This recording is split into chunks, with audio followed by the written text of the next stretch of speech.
session. So we'll move to 4.3, approval of agenda.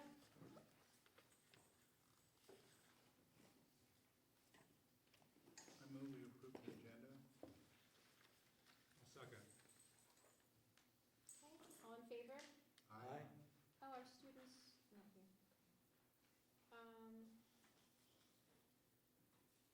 Public hearing.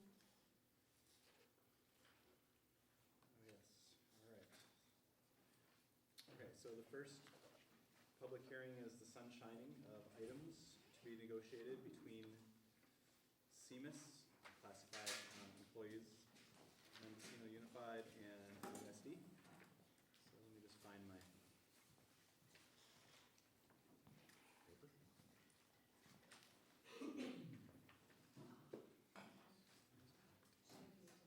Top. That's behind. I'm It's kidding.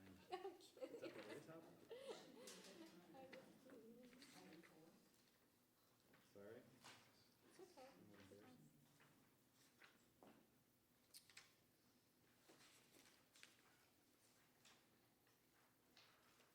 Music is playing. That's fine. That's a good one. All right. Is anyone here from CMS? They have that. They've sent it to me. Okay. I have to find it in the packet. Give me this. Do you have it on the white on the big board? Can you pull it up? I can't even find it in my big fat fingers. I know.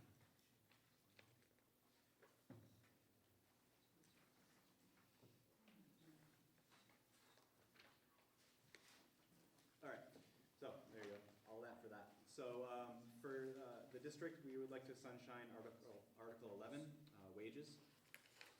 And CMIS, the president, Christine, could not be here, so she sent an email to me saying that they are negotiating Article 3.7,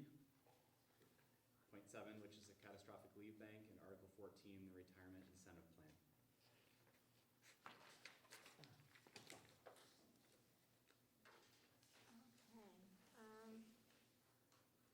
Okay. So I'm not sure if you have to Yeah, there's close no it. action. Yeah, I guess you have to. Okay, so open. we'll close public hearing with the disclosure that has been presented. And now regarding the sunshining with MTA.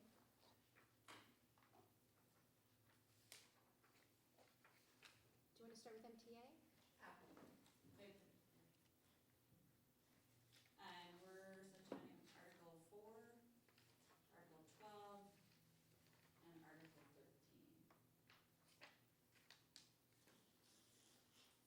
All right, well, the district would like to sunshine Article 3, which is hours of employment, Article 10, working conditions, Article 15, part-time employment, and Article 13, compensation. Okay. So we'll close the public hearing, and now we're on to item 7, public hearing, maintaining shorter day for transitional kindergarten. Okay, so the last time we had to do this waiver with the State Board of Education was, I believe, 2015. That was the last year we had a full-day kindergarten. And so in order to, but we would like the TK students to still go home at noon, the half day. So in order to have different lengths of time in that class, you need to get a waiver from the state. And it's pretty straightforward and easy, but we need to run it by the bargaining units. So I'm assuming that was discussed? And we approved it unanimously. Okay, and then we have to do a public hearing, and then I'll apply for a waiver, and we'll go in front of the board, usually on the consent agenda at the state, 2 months from now. So probably, if I can get it in this month, it'll be November. Okay, so we recognize an approval from the MTA for the waiver, and then you'll be following through on the application. Is that right? Yes. Okay, so we'll close item 7. Okay, item 8, sufficiency of instructional material. So this is an annual public hearing that we just need to hear comments regarding the availability of textbooks and instructional materials in our district. All students have a textbook. We haven't had a Williams complaint regarding instructional materials in quite some time, so we're been very compliant with that. Okay, no comment. Okay, so we'll close that item. And now we are on to the consent agenda. I'll move that we approve the consent agenda. Second? Okay, all in favor? Aye. Aye. Aye.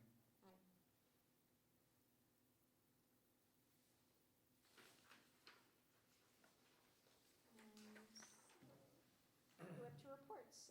Remy's not here, so we're on to Tobin. Yeah, it is Tobin, but he is coming back from a principals network meeting, or a meeting in Ukiah for Okay. chronic absenteeism, so he should be here by 5:30, so I might have to come back. Okay, we'll wait. And then you're up. All right. So I wanted to report on a couple things. First of all is enrollment. We did look at enrollment on the consent agenda, but we are at 529 currently in the district. According to the numbers from last year at this time, a little down. But a couple of interesting points to note is that in Kamshi, we are at 19. In Albion, we are currently at 10. Independent Studies at 12. Sunrise is at 7. And Greenwood Preschool has 11 students enrolled, and so they have anywhere between 8 and 11 on any given day, so that's the highest enrollment at Greenwood Preschool we've had since it opened at this time. So that's great news. Do you know where those kids are from? You know, I don't know exactly. I can find out though. I was gonna visit probably by the end of the month. I'll get out there. Well, we'll be there next month anyways. That's true. We'll be there in October. The chronic absenteeism task force has not met, but we will be meeting probably by the end of the month to just begin our process of looking at our students and staying on top of any students who are chronically absent. And I wanted to talk about homeless students. It came up last meeting that the board wanted to know how many homeless students we have, and we had discovered that we have been under-identifying our homeless students. So in 2014-15, we had 8, and then in 15-16 and 16-17, we only had 1 identified. In 17-18, we had 4, and last year we had 8. So the problem here is that in 16-17 and 17-18, or in 16-17, we reported 1, but according to the county, we should have had 28, which is huge. How's the And so county I coming said, up with that number? well, I said, how come? We are under-identified. And so it says that in 16-17, we started, this is from Blythe Post, who is the Foster and Homeless Youth Coordinator at MCOE. And she said that in 16-17, we started to serve the coast with our food program, snack packs. Families were identified as homeless, and the information was submitted to us by Cecilia, but it wasn't entered into ARIES at the various sites. So that's why there was a large discrepancy. You are not the only district that missed students this way. And so we are actively sending out to districts the information on the students prior to CalPAD certification coming up. So hopefully that'll all be solved. But I also know that if you have over 15 students identified as homeless in your LCAP, then you have to do some special provisions, and I think in our policy as well. So we did not do that clearly in those years, but I guess we didn't know that either. So I'm glad you brought up the question because now we'll be better on top of it. When are we expected to know the number for this year or last year? It'll probably be next when CalPAD's certification comes, which is this month. So we'll know soon what we have so far. And then we'll adjust the LCAP accordingly if we need to? Yeah, and I think there was, in our policy, we have to do something else too, so. Good question. All right, so I guess that's all I have. Okay, just in time. Perfect Just timing. come right up. Really work cooperated. Do you need a moment? Because we can go to. I got it, yeah. Keep it simple. All right.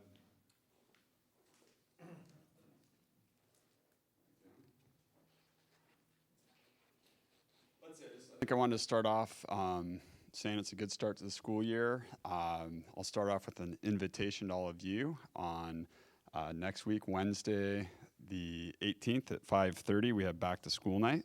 I'll do a little introduction at 5:30, and then the teachers and the parents will go through their kids' schedule starting at 6. So you guys are welcome to show up and see what's going on.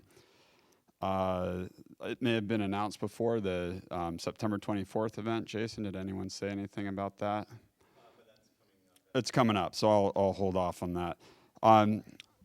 Another thing that will be, I think, still coming up is the scholarships from last year. So some of those organizations will be thanked a little later on. But I wanted to do a couple thank yous of my own. We sort of started a tradition of having a luncheon each year when we have closed campus the first 2 days. So the parents prepare and do a lunch for the students and the staff. And this year it was a taco bar that was absolutely amazing. And Kathy Holmes spearheaded that, but I'd also like to thank it's great to see a nice long list of parents helping out. So I can give a shout out. I know I will miss some, but these are the ones that were passed on to me. Sasha and Carla Graham, Ruth Rosenblum, Rachel and Andy Potus Hopkemeyer, Kate Hudson, Kelly and Dale Lawrence, Susanna Young, Wendy Lee Beek, Deborah Malik, Shanti Bishop, Greg Braden, Mercedes Kennedy, Teresa McClure, and Rachel Williams. And they're going to try to do one about every quarter. So that's just a really nice event. And all the parents were super impressed with how polite all the students were, saying please and thank you and not taking more food than they were going to eat. So that was nice to hear as feedback. I want to thank the Mendocino Coast Children's Fund, who is always there for us. They gave us $2,500 this year, which gets used to support students that need anything from a food card to clothing. It's a great organization, and we always appreciate their support. If you've been in the gym, you see that we have a new scoreboard, and that's a huge deal. And a huge thank you to Club Cardinal for spearheading that and really making that happen. But also, the effort would not have been possible without the assistance of the District Attorney's Office and the Sheriff Department of Mendocino County.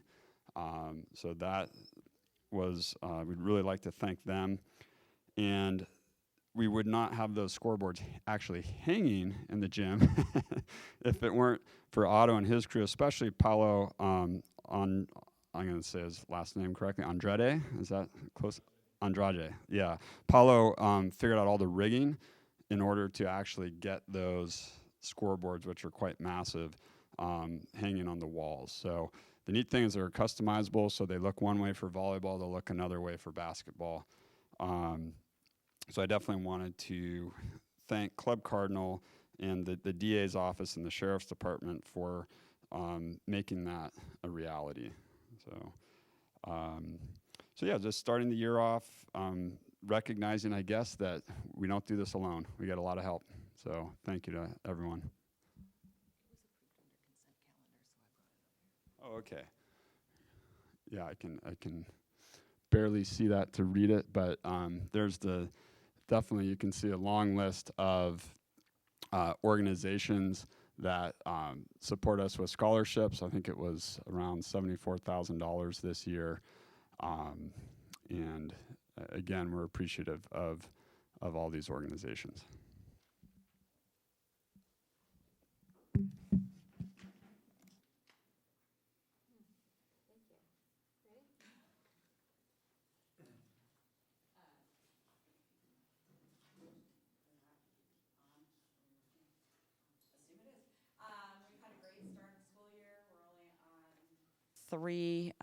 Week 3, although it feels like we're in the middle of the school year already. But all the teachers are working hard and getting their classrooms ready for the K-8 back to school night, which was last night, and the high school next week. So we're off to a great start, and I think the mood is really positive and everybody's feeling very optimistic. I think the weather helps, but so we're off to a great start.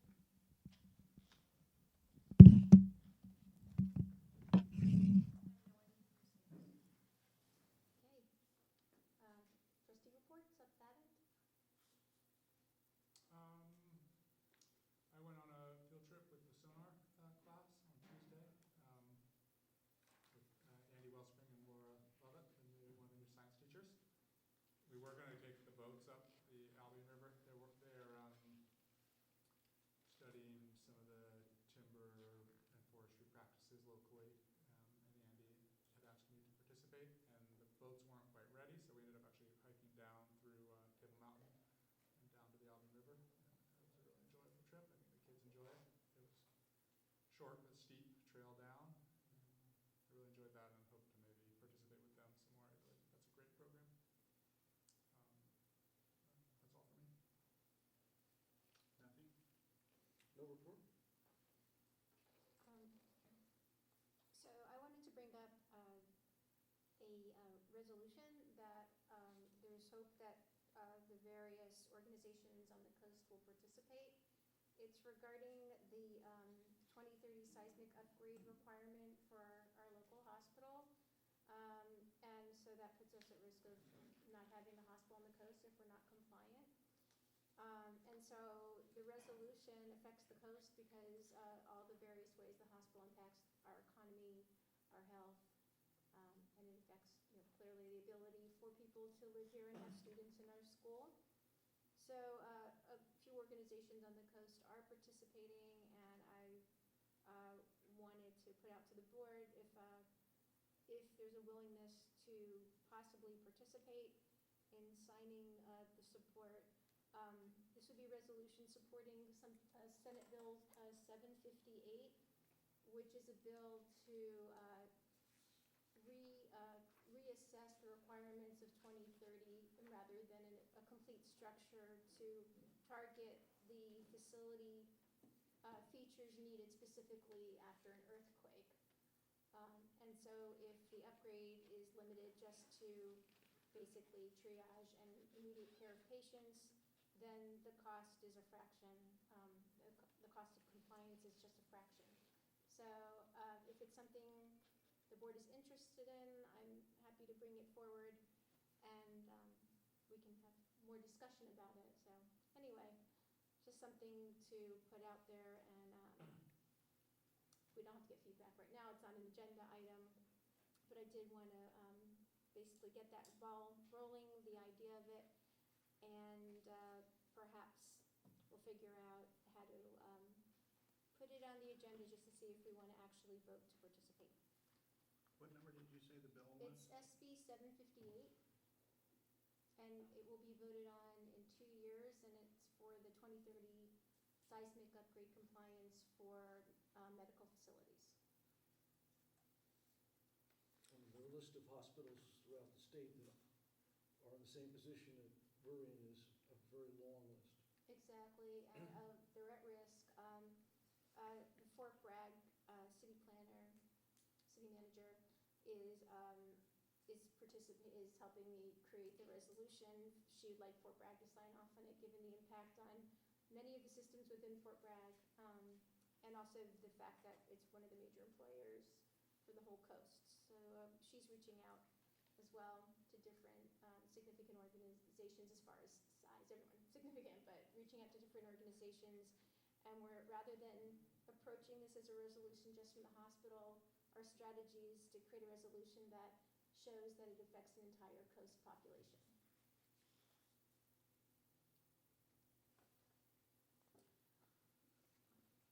Okay, so not quite up to time. So let's go to budget.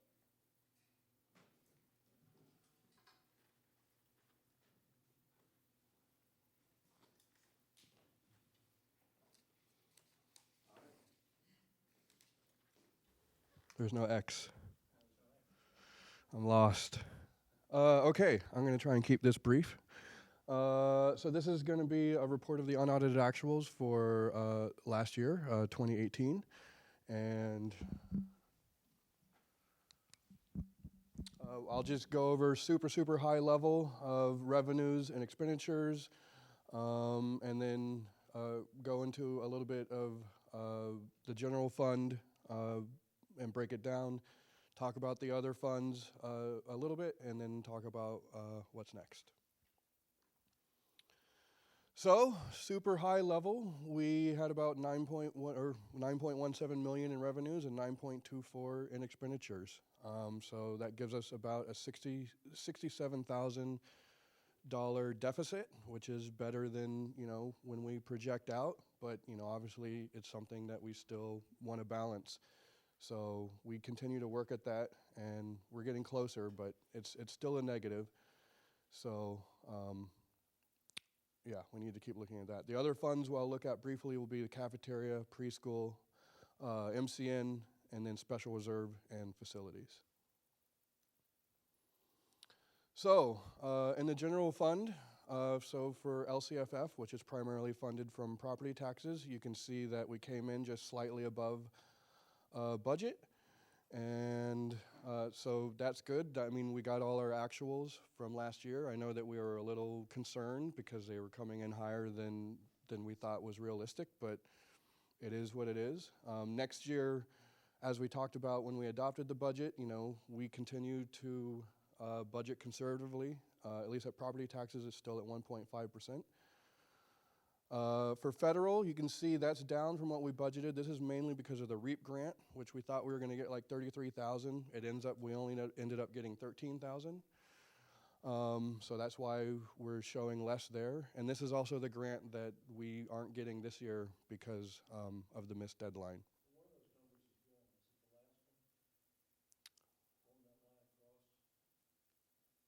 Well, there's a lot of numbers. Which number are you talking about? No, it's okay. I see it now. It's what you're talking about. It's the drop between the actual and the... Yeah, so the percent difference is the difference between the budget and the actual. And then the next year's budget is just kind of for reference. So the other state, you'll see there's those two yellow marks. I'm going to comment on those at the end of this slide. But in terms of other state, we were slightly above what we projected. And again, I'll talk about why it's drastically above in a second. And other local, so this is grants and things like that, we got more than we had anticipated. And again, we're going to budget conservatively there. So one thing to note, at least for the 1920 budget, these are the numbers that were reported to the state as we adopted back in May. So that was 3 months ago. So there's a number of things that have changed significantly. So we added a new FTE for certificated salaries. So that is actually higher today than what was reported in the adopted budget. And the 1.4 increase over what we budgeted for last year in the actuals is really all part-time and sub pay. Was just higher than we had anticipated. So that's something that we can dig into and look in to see really why and who, and if we need to budget differently or if we need to change the way we handle those. Certificated salaries, we were pretty much right on target. And I'll talk about benefits in a second. There is one thing, I know Michael had a question about OPEB benefits in terms of the actuals, so I did look into that. And the reason that the budget for OPEB is twice as high than the actuals is because that's for some unknown reason, that's how it's always been budgeted. And I don't know why. And I kept it that way through last year because I didn't know, maybe at the end of the year, there's some big expenditure that I wasn't aware of. So I was very hesitant. Other post-employment benefits, so it's retiree benefits, basically. So, and I went back a few years to kind of see, and for some reason it was always budgeted around 60,000, but we only spent around 35. So hopefully that answers your question on that. Materials and supplies, this was up from budget mainly because at the very end of the year we replaced a bus engine at the tune of just over $30,000. So that's why the actual is significantly higher than the budget. And then in service and operations, and there's labor associated with that, and that's where that additional cost came from. And then you may wonder why next year's budget is lower if we spent that much. There were a number of what were supposed to be fairly one-time expenses in terms of bus body repair and bus barn repair, primarily in transportation. I had a long conversation with SEAL to say, do you foresee that anything like that happening this year? Because these should have been foreseen prior, because these were things that we should have known about. So, and she said that she doesn't foresee anything like that, but we'll see. MCN remains flat. They do their contribution. And then the transfers out, so this is basically cafeteria and preschool. So our actual is less than budget, primarily because we got a one-time donation to the Greenwood School of $35,000.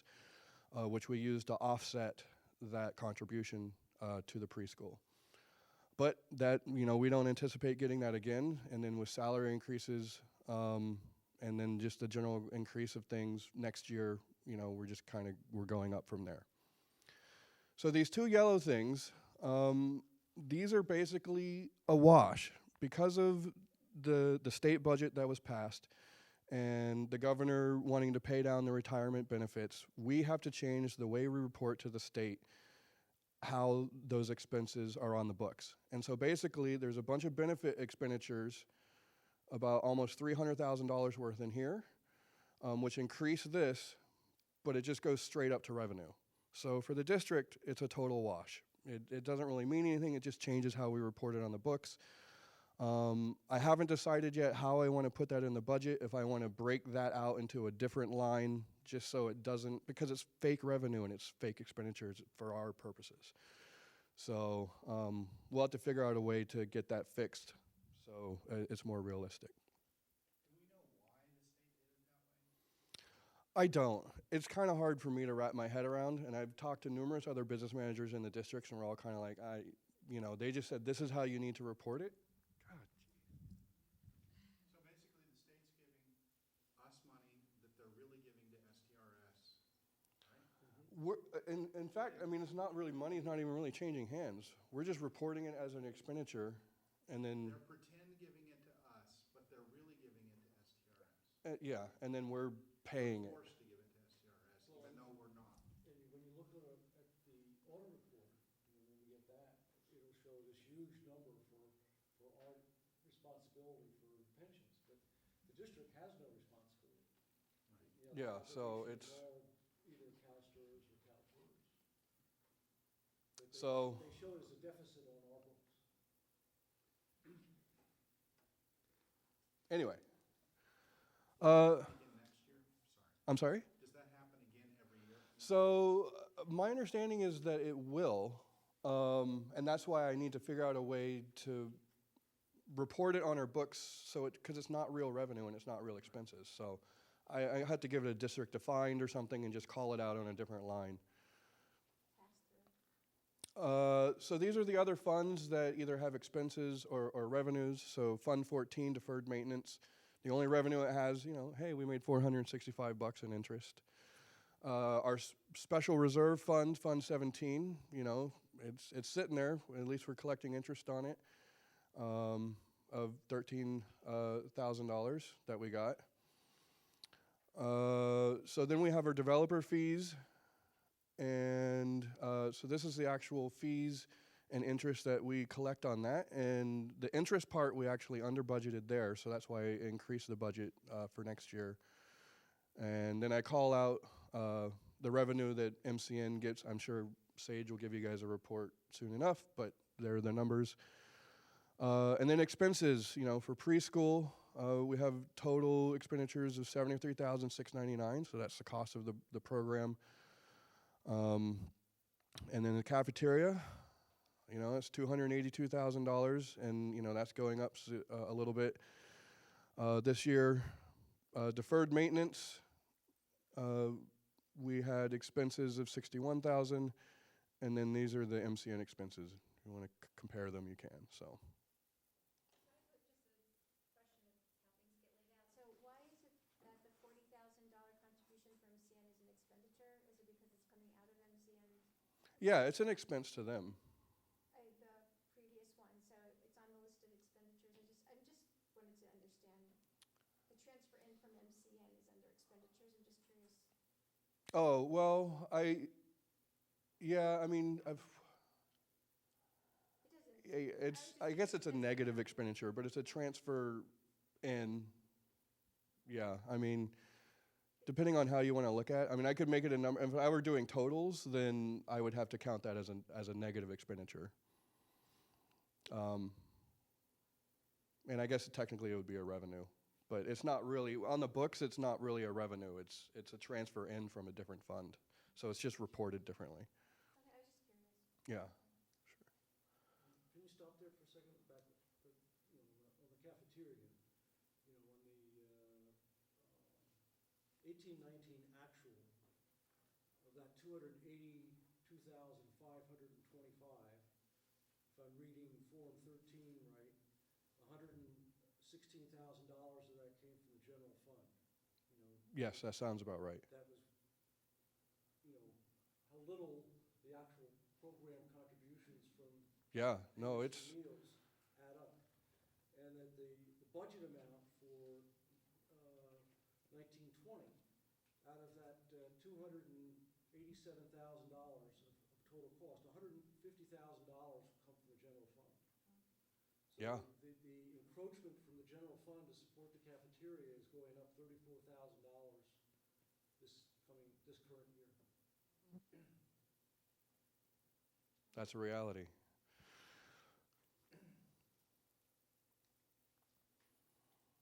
So the next thing is coming up is we'll have beginning balances once we get this approved in early October. We'll have our first report of revenues, tax revenues in mid-November. We have our auditor scheduled for November 20th through the 22nd, and then first interim and multi-year with the next year out coming in December. So this actually marks my first year, my first complete cycle. My first presentation ever was this report from last year. So this closing of the books was definitely the most challenging thing I have done to date. But I look forward to it getting easier as I go on. But there's always lots of people to thank, you know, the board and Jason and the DO staff. And I want to thank Kim and Tobin as administrators have been very patient with me. You know, a lot of times I'm not getting information out as fast as I think people would like, but I like to make sure it's accurate, and I hope that it only gets better. And then also, as always, Meg, you know, from the county office, just provides support that I couldn't do without. So thanks to them. Thank you. Any other questions? All right.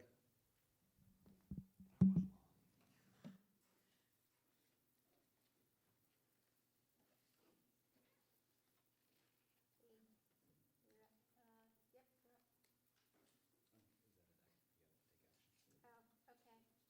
Oh, okay. Motion, please?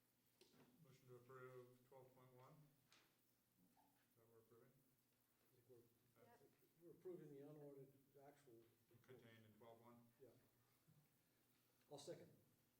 Any discussion with that? All right. All in favor? Aye. Okay. All right, so next up is just an update on the facilities bond. So I just wrote down my thoughts on the big screen for you. We had a master planning committee meeting on September 3rd. So Mark and Winspirit were there, Tobin, Otto, and maybe 5, 6 teachers. It was a 3-hour and 15-minute meeting, so we covered a lot. 2 representatives from QKA were there. They presented their draft facilities assessment and master plan for the high school modernization.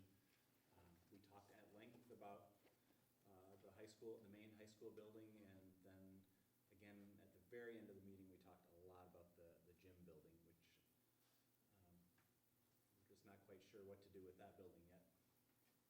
So the survey, Greg Isom from Isom Advisors will start a survey next Monday through Wednesday to gather voter opinion. And the timeline for this is on Tuesday, September 24th, we're going to have a parent community input meeting at Madison PAC. So this has been advertised on parent listservs and parent bulletins, on the MCN announced listserv, and in the Beacon. So, or it should be in the Beacon today, I'm hoping. So hopefully we get a lot of people there, because this is really the one and only meeting that we have to present some ideas and gather input. Then on Thursday, it'll be again on the agenda for our regular board meeting, which is on October 17th at Greenwood. Then on the following Tuesday, we have a board workshop planned, and pretty much the entire agenda will be the project. Then on Thursday, we have another regular board meeting, and that's where they're going to probably come back and present the changes or amendments to the plan based on our board workshop. And And then sometime during the week of December 2nd, we need to have a special board meeting. If it's not ready by November 1st, which I'm assuming it's not, to pass the resolution to get on the ballot in March, because that deadline is a hard deadline on Friday, December 6th. And then also, along with this project, Tobin and I were sent an email this past week from Mark Quattrocchi, just having us think of any and all options for housing students in classes while the construction is happening. He thinks that if the bond does pass and we start work at the main high school building, we're not going to be able to do it wing by wing. It'll be that top building shut down for probably a year. So we've already been brainstorming some ideas on where we can put kids. I have reached out to our attorney's office to see about the possibility of having them at the old historic grammar school, but that's a non-Field Act compliant building, so I'm waiting for that answer. So I'll let the board know about that in October or before that. So the date on the third item, it's either Tuesday the 22nd or when, I assume that's that Oh, Tuesday yeah, is the so I'm 22nd. used to the board workshops being Tuesday. It is Wednesday, So it's October Wed- 23rd, So sorry. it's Wednesday the 23rd? Yes, that's right. Okay. It is a Wednesday, sorry. So the date's right, but the day of the The week. date is right. I haven't gotten that switch over yet in my head. I don't know what was done in terms of permission, but I do remember when this was built, one class or two classes were in Crown Hall, and that can't be Field Act. No. Another idea was to have the art class, see if we could use the art center space. And I'm sure that's not Field Act too. Yeah, So probably not. there has to be some kind of allowance for that. The measure language will be available to the community prior to the deadline? Will they be able to review the actual? The resolution Right, so whatever, for the ballot? for the ballot, will the community have a chance to look at it before we submit it, or the first chance will be after submitting it? Pretty sure the first chance for that will be after we submit it. Well, I think, no, I mean. Well, I mean, it'll be a part So of the. if we're having a special meeting the week of December 2nd, the language has to be open to the public before we vote on it, For the resolution. for the Yeah. resolution. So So anytime between the 2nd and the 6th, we'll be ready to submit it to the county. right. The resolution of the county will be not much more brief than all this other work. See, that's what I thought you were Right, it's asking just about. gonna Yeah, basically be dollar amount and the type of voting we're going for, pretty much. It's pretty general. Mm-hmm. I mean, I think if you saw the suggestions that Greg Eisen had for the questions he was gonna ask, I think that's pretty much the ballot language, because I think there's now that requirement that it talks about. Do you have that in front of you, Jason? Mhm. I mean, I think there was a law that was passed about how you had to put the cost in. So in other words, I think this is the proposed measure in his thing, and it will be, I think, somewhat like this. Mhm. To improve the quality of education, modernize, construct classrooms, restrooms, and school facilities at Mendocino High School, replace, and this is, I think, because I don't think there are any temporary portables. Well, is that one building a temporary portable? Which one? The one that along the side next to the tennis court? It's not used as a classroom, No, it's not used as a classroom, so. but it's a. Okay, well, we have a chance to go over this. So I mean, that's, Yeah. yeah, so anyway, but, I'm just wondering if so we're. that's where, I think it'll be something like that, I think Yeah, the it's questions that we important. really are gonna be asking, Mark Petrocchi, in the board workshop and then be discussing and I guess that's also the desired outcome of the survey is what kind of tolerance is there in the community for the kind of expense that this is gonna be? As we've talked for many months, we're not gonna get the great boost from state funds that we got when we built this campus. And, so the entire expense of what we're gonna be doing at the high school, is gonna be borne by the bond. Yeah, so we have plenty of opportunity to put those concepts out there to the community.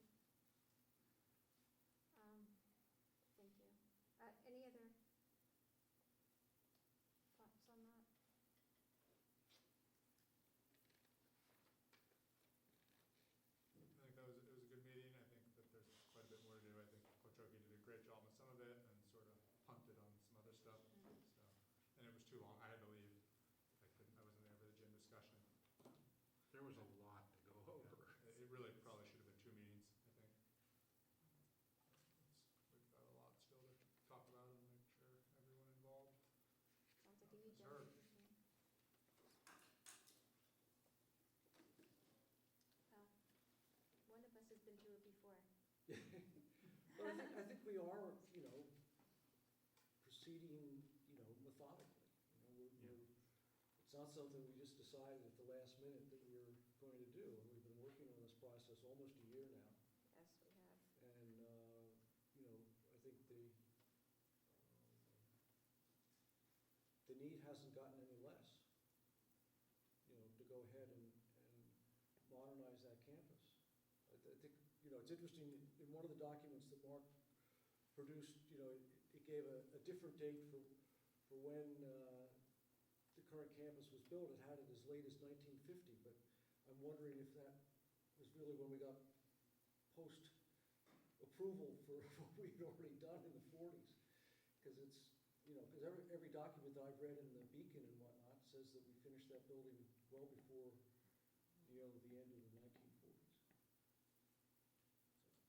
And somebody said this is one of the oldest current buildings in use in California, is that correct? I think the statistic that we got, in a webinar that Jason and I watched, was that less than 10% of buildings that are currently used in the state date from 70, years.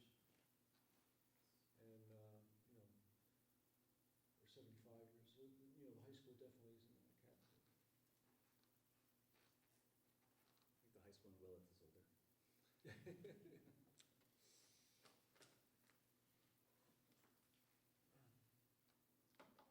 Any other discussion? Jason, didn't you say that Fort Bragg and another district are also going to Yeah, move on? Fort Bragg and Ukiah are also going out for facilities bonds in March. Good thing, or, so, I asked that same question. I think it's a good thing. no voters will overlap, I guess. No. None of the districts overlap. I guess I don't know if it's a good thing or bad thing.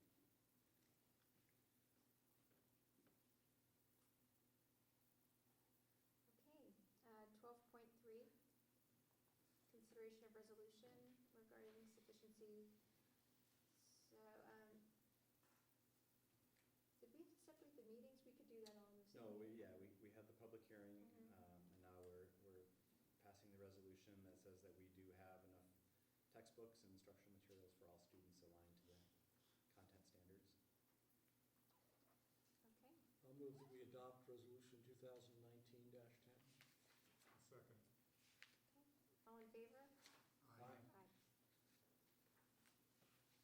Okay, another resolution.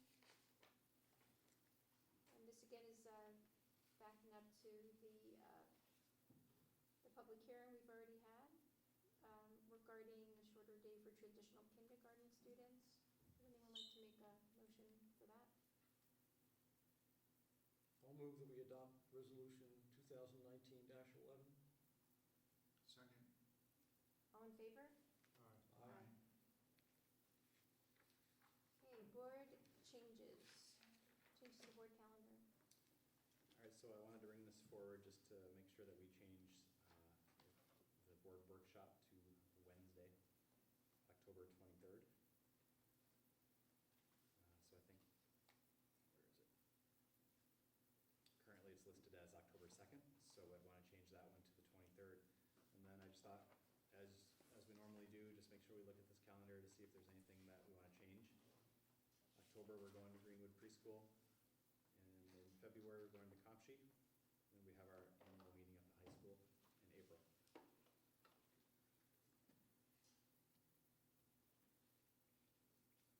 Anybody have any challenges with the calendar? Would like to make changes? I just wondered if we wanted to put a tentative date in for that December. That's a good idea.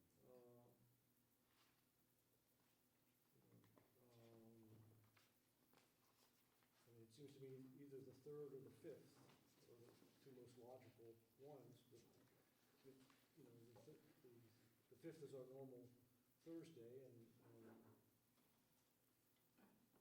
we have avoid Monday, so Tuesday would be the, the earliest, we'd probably do it that week. Which date are you looking at? December week. 3rd, Right, first week of December, right? December Yeah. 3rd. or December 5th. I mean, the third would probably be preferred, just because, not so we don't cut it too close Mm-hmm. to getting it over to the county, because things can happen. A major power outage, and you can't get it over to the county on the 6th. Yeah. So, I would like to recommend the 3rd. So December 3rd, Tuesday. And that's highly likely needed, right? Because I think so, yeah, according to Mark, yeah. In November.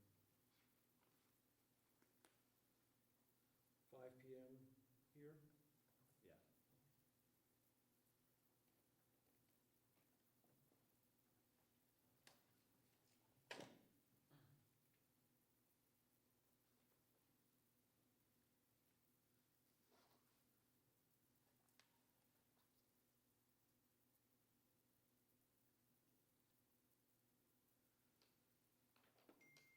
Okay, so we have December 3rd then, and then moving into October 2nd, board study session to Wednesday, October 23rd.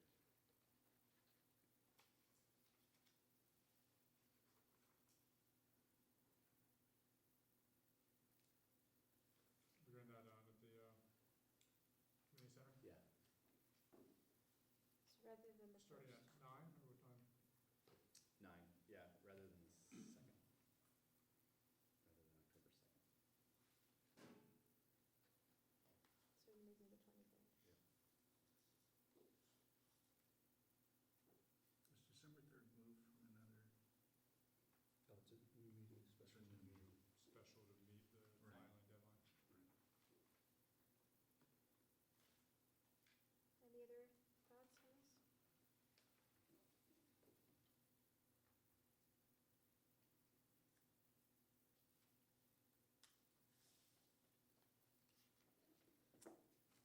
Okay, anyone ready to put forward a motion?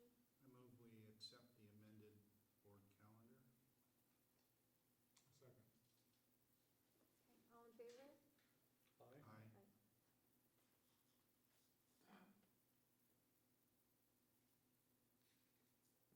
Would you like to talk about 12.6?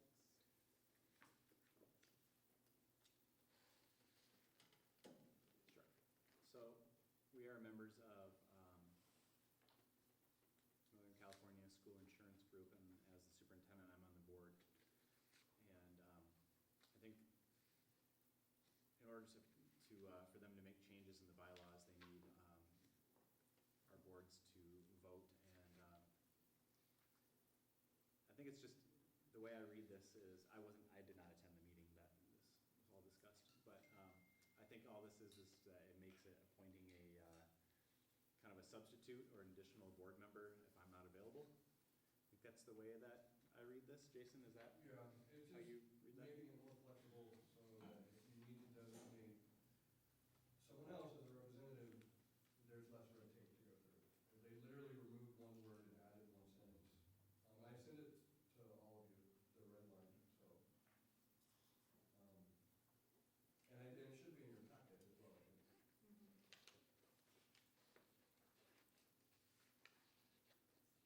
Okay, any motion, so then we can have discussion? Move to approve resolution 2019-12. Second. Okay. I So mean, any, as I understand this,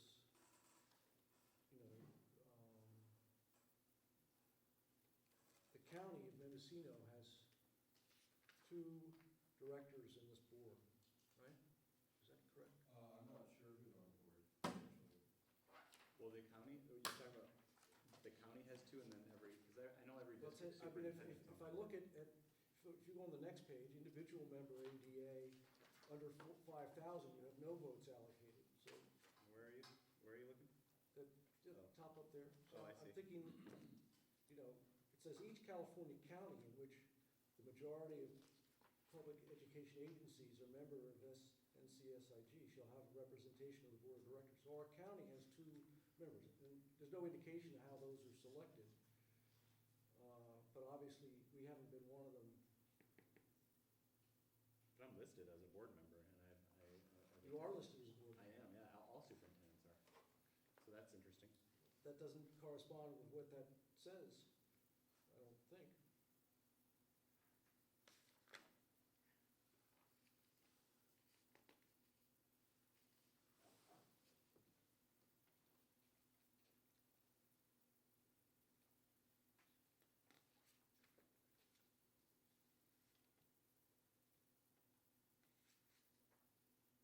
Where, and what is your, Well, I'm just saying that it's unclear how the structure of this board, mhm. you know, and how we actually influence its decisions. And from what I see is that we don't have any influence, but we're still a member, we pay our fair share. Are you called on for any action or vote? No, just to attend the meeting. Where votes happen. Mhm. But you don't participate? I have, but I didn't go last year. No, I mean, are you expected to participate in the vote? Are you on If the? I'm there, Okay. yeah. I mean, this is the JPA. What insurance does this cover for us? This is the Liability? JPA for Yes, the, it's our, you know, General probably our workers' comp. General Is our workers' comp as well? Yeah, workers' comp and liability. But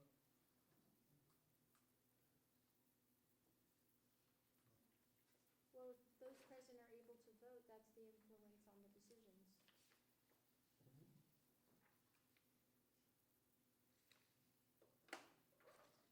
So you're wondering the configuration of the question. board? I think insurance is mostly a racket, so I'm gonna I can, concur with I would be administration. more than happy to get some clarification though, but, Well, Okay. My question is if you want us to now designate who the alternate no, is. we don't have to do that now. It's Okay. just, in the event that we do have to. But yeah, I will find out exactly and get back to you.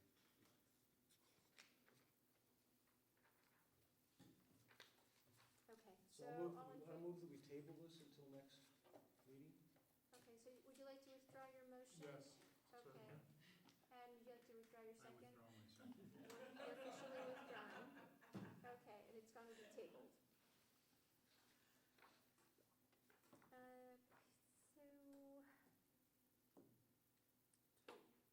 So, we're inching up on 6. So 12.7. These are his first reading.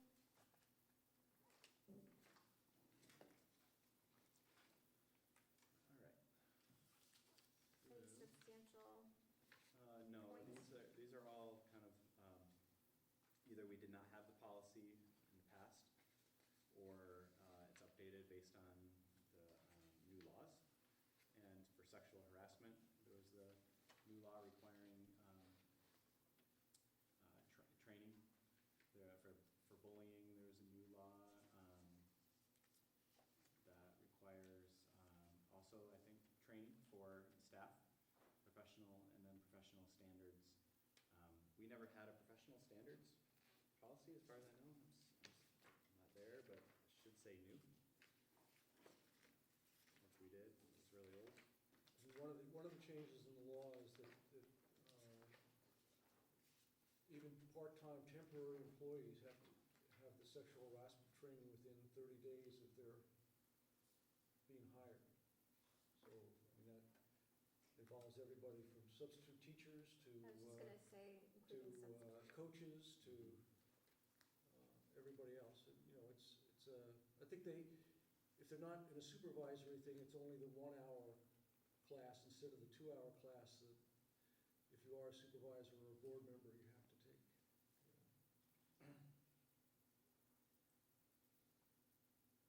Is there any requirement for classroom volunteers? No, not for that training. So this is an action item if we're accepting these items as a first read. Also move. Did the policy committee have a chance to discuss these? We're going on staff recommendation. Okay, Anyone want a second? I'll second. Any more discussion? Okay,